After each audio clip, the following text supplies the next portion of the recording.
Sir అక్కడి నిమిషం sir ఆయన చూడండి.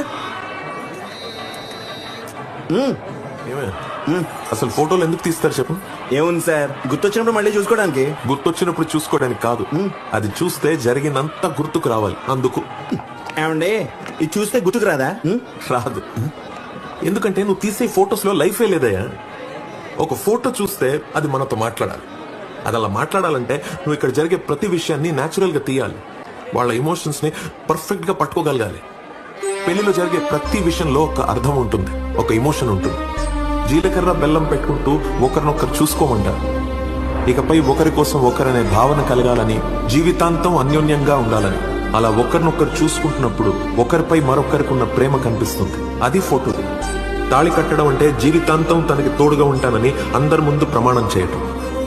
దానికి అంగీకరిస్తూ తలదించుకుని కూర్చున్న అమ్మాయి మొహంలో ఓ అందమైన చిరునవ్వు ఉంటుంది. అది ఫోటోది. పిల్లల తలరాత బాగుండాలని తలపై అక్షింతలు వేస్తూ మనస్ఫూర్తిగా ఆశీర్వదిస్తున్నప్పుడు ఆ తల్లిదండ్రుల కళ్ళలో గొప్ప ఆనందం కనిపిస్తుంది. అది ఫోటోది. అంతేకాని ప్రతిదానికి నీ వైపు చూడమంటే ఇంకేముంటుందయ్యా?